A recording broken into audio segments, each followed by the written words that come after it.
Bonjour la Disney Family, j'espère que vous allez tous très bien. Donc aujourd'hui, dans cette vidéo, on se retrouve pour parler de ma critique sur le retour de Mary Poppins. Donc je vous dévoile tout ça, c'est parti!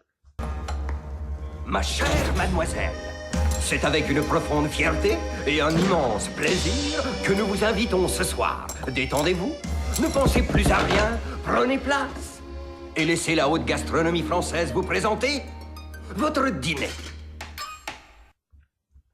Alors pour commencer, je tiens à m'excuser de ce tout petit décor, mais il se trouve que ma fille est en train de dormir actuellement dans ma chambre. Donc du coup, je me suis réfugiée dans sa chambre pour filmer. Et du coup, c'est le seul rapport à Disney qu'il y a ici. Donc j'ai dit ça sera très très bien pour un petit décor de vidéo.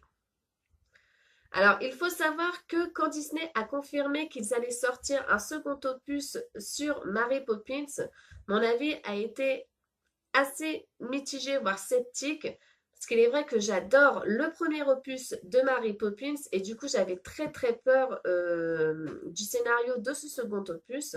Donc quand il est sorti le 19 décembre au cinéma, je suis allée chercher des places pour pouvoir aller le voir. Et du coup c'est vrai que dès les premières notes de musique de ce film, on est replongé directement dans l'univers de Mary Poppins. Les décors, les costumes sont juste magnifiques. Ils sont vraiment, vraiment bien colorés. Ils sont juste waouh, il n'y a rien à dire là-dessus. L'histoire du retour de Mary Poppins est plus profonde que celle du premier opus. Par contre, le déroulement de l'histoire est exactement le même que dans le premier opus. Donc, à savoir que c'est Mary Poppins qui descend du ciel. Je ne sais pas si on peut dire ça comme ça. Euh, et elle vient pour s'occuper en fait des enfants Banks. Donc je ne vous dis pas si ce sont les plus jeunes ou les plus vieux. Si vous n'avez pas vu le film, je vous laisse le découvrir. Donc bien évidemment, il s'agit d'un film musical. Et j'ai trouvé aussi que dans le retour de Mary Poppins, il y avait beaucoup plus de chansons que dans le premier opus. Alors je ne sais pas si c'est une impression. Dites-moi vous en commentaire si vous l'avez vu, que vous trouvez également qu'il y a plus de chansons dans le second opus que dans le premier opus. Ça m'intéresserait de le savoir parce que c'est vrai que j'ai un petit doute là-dessus. Donc bien évidemment, chaque musique a sa propre scène et son propre message. Il y a d'ailleurs une chanson à un moment donné dans le retour de Mary Poppins qui fait vraiment penser à la chanson de Berthe Entrons dans la danse, qui est vraiment la même scène. Bon, bien évidemment, ce ne sont pas les mêmes personnages, ce ne sont pas les mêmes décors, ce n'est pas la même chanson, mais la mise en scène est vraiment, vraiment la même.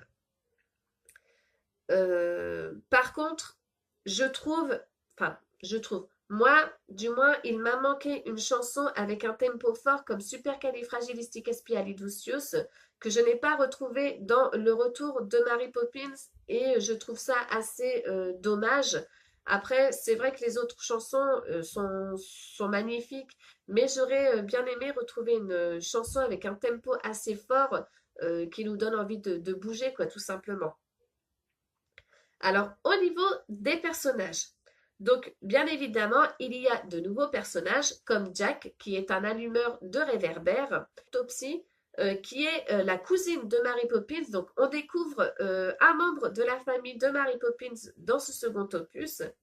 Et il y a aussi la dame au ballon, qui est interprétée par l'excellente Angela Lansbury, qui, si vous connaissez, a interprété pendant très longtemps Jessica Fletcher dans Arabesque.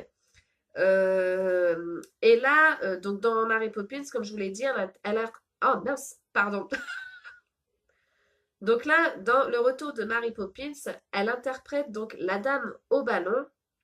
Et quand je l'ai vue dans ce rôle, si vous avez vu le film, vous allez peut-être comprendre pourquoi je vous dis ça. Son rôle m'a fait penser à son interprétation dans L'Apprentie sorcière.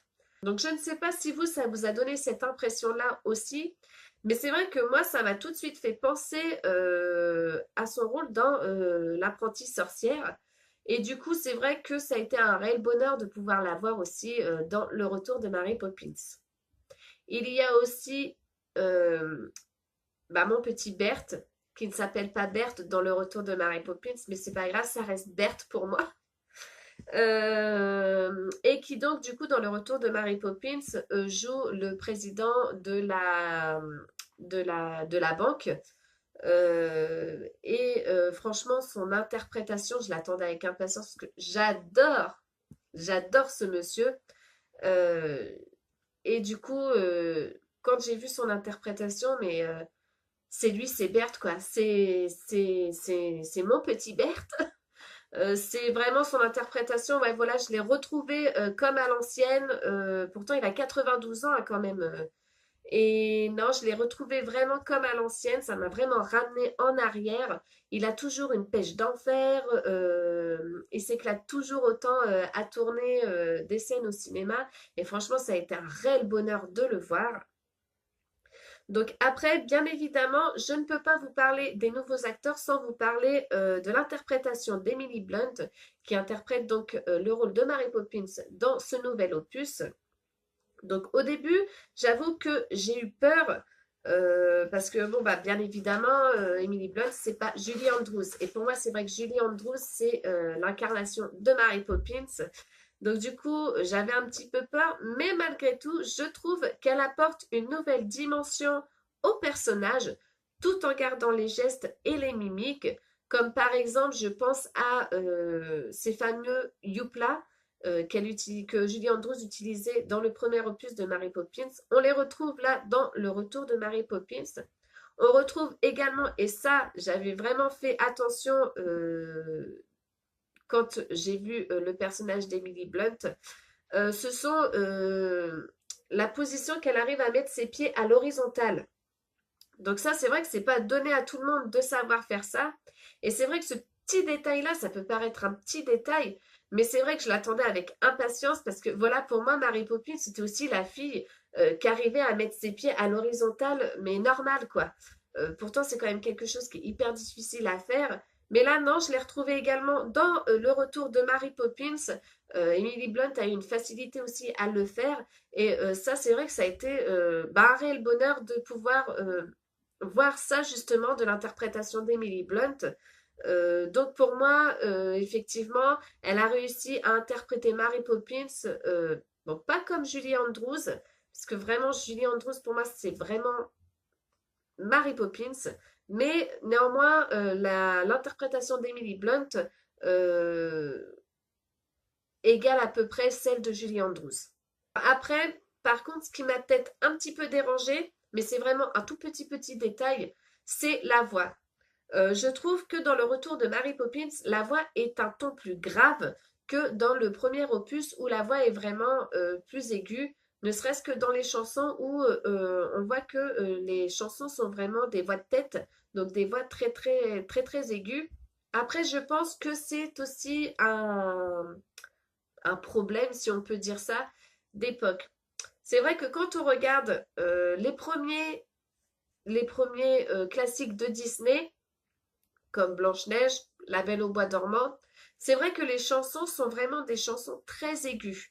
Et du coup, dans Mary Poppins, c'est vrai que la médecine a coulé ou Supercalifragile ou De Pence, c'est vraiment des chansons avec des voix de tête. Là, j'ai pas trop retrouvé de chansons en voix de tête. C'est vraiment des chansons qui sont un ton plus grave.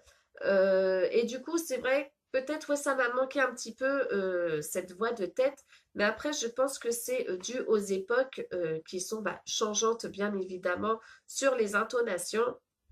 Et ça, c'est vraiment juste un tout petit détail, franchement. Après, on y fait vraiment abstraction et on oublie vraiment, on est vraiment bien concentré dans l'univers de Mary Poppins. Ensuite, les moments entre réel et animation sont vraiment très bien réalisés. Vraiment, il n'y en a pas trop. C'est vraiment juste ce qu'il faut. Il y a rien à dire là-dessus. Ouais, franchement, c'est vraiment juste ce qu'il faut. Donc le film en lui-même dure 2h10, je crois. Mais franchement, c'est vraiment 2h10 qui passent super vite. Je me suis vraiment pas rendu compte qu'il s'était écoulé 2h10 quand le film s'est fini. Donc c'est que c'est vraiment un bon film. Donc je pense que vous l'avez compris, c'est un film vraiment que moi je vous recommande d'aller voir. j'ai vraiment adoré. C'est un film qui se rapproche bien de l'univers de Mary Poppins, donc vraiment je vous le recommande à 200%. N'hésitez vraiment pas à aller le voir, ça en vaut vraiment le coup. Du coup, la Disney Family, c'était tout ce que j'avais à vous dire pour ma critique sur le retour de Mary Poppins. Donc si vous avez été le voir, n'hésitez pas vous à me mettre vos critiques en commentaire, ça m'intéresserait de savoir ce que vous en avez pensé. Et si vous avez aimé cette vidéo, n'hésitez pas à liker, à partager, à mettre des petits pouces en l'air ou tout simplement à vous abonner si ce n'est pas encore fait. Et puis moi, en attendant, je vous fais des gros bisous. Je vous dis à une prochaine